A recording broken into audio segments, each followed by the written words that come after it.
Good evening बच्चों, आज class 7 का इतिहास है और हमारा अतीत हजारों वर्षों के दौरान हुए परिवर्तन का पड़ताल प्रारंभिक सब कुछ शब्दावली है।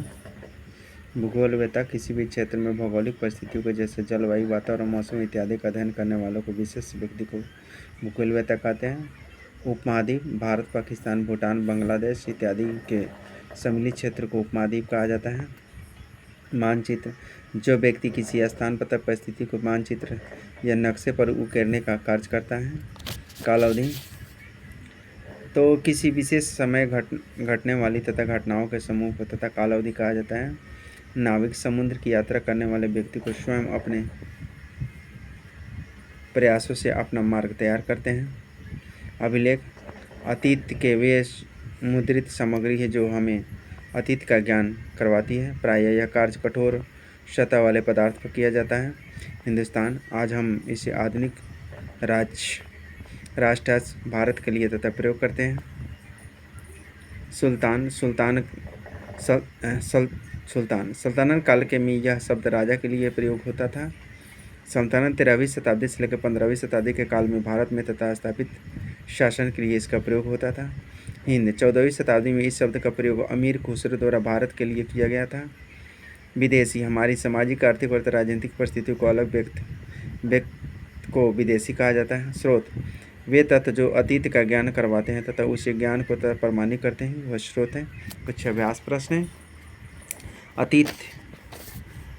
अतीत में विदेश किसे कहा जाता है? तो गांव में आने वाले अनजान व्यक्ति को जो समाज का अंग नहीं होता है उसे विदेशी कहा जाता है। नीचे उल्लेखित बातों में सही या गलत का उल्लेखित करें।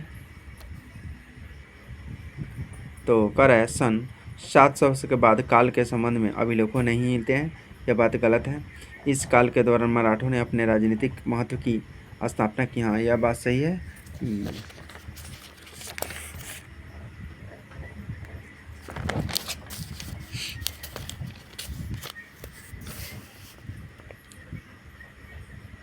कृषि केंद्रित तथा बस्तियों के विस्तार साथ साथ कभी वनस्पति तथा कभी जमीन से उखाड़ बाहर कर दिए थे, यह सही है। सुल्तान गयासुद्दीन बलबन अमर तथा मणिपुर तथा कश्मीर का शासक था, यह गलत है। कुछ रिक्त स्थान है।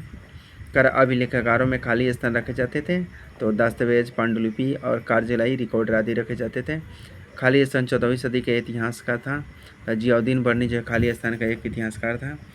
और डॉट है और तथा इस उपमहाद्वीप में काल के दौरान की गई कुछ नई फसलें, तो आलू, मक्का, मिर्च, चाय, कॉफ़ी, तो इस महाद्वीप में काल में लाई गई कुछ नई फसलें।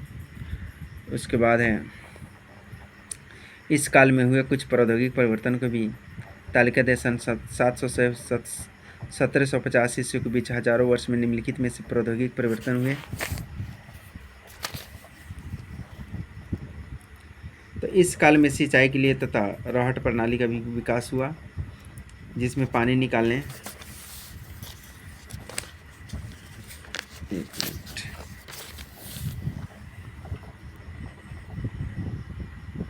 और कपड़े बनाने तथा कार्यों को इस काल में चरखों के माध्यम से किया जाता था। युद्ध में बारूद वाले तथा हथियार अग्निशास्त्र का प्रयोग होने लगा, कारण युद्ध क्षेत्र में वृद्धि हुई और अग्निशास्त्र का प्रयोग के कारण युद्ध तथा अति विनाशक होने लगा।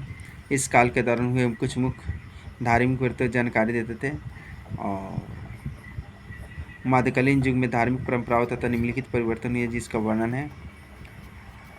तो इस प्रश्न थे इस काल के दौरान कुछ धार्मिक परिवर्तनों की जानकारी देखो। तो इस मध्यकालीन युग में धार्मिक परिवर्तनों का निम्नलिखित परिवर्तन है जिसका वर्णन इस प्रकार है।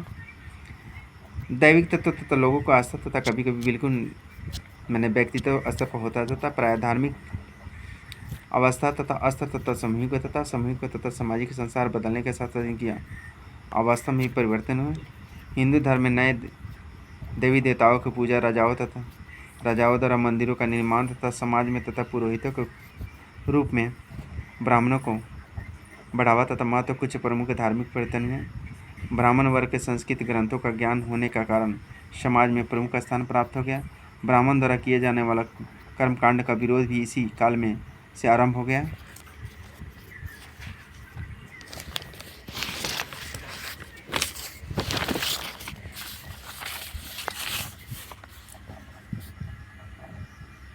इस काल में इस महाद्वीप पर नए नए धर्मों का आगमन हुआ। 7वीं सदी में तथा कुरान तथा शरीफ का संदेश भारत पहुंचा। इस्लाम धर्म शिया और सुन्नी में 2 वर्गों में विभाजित हो गया था।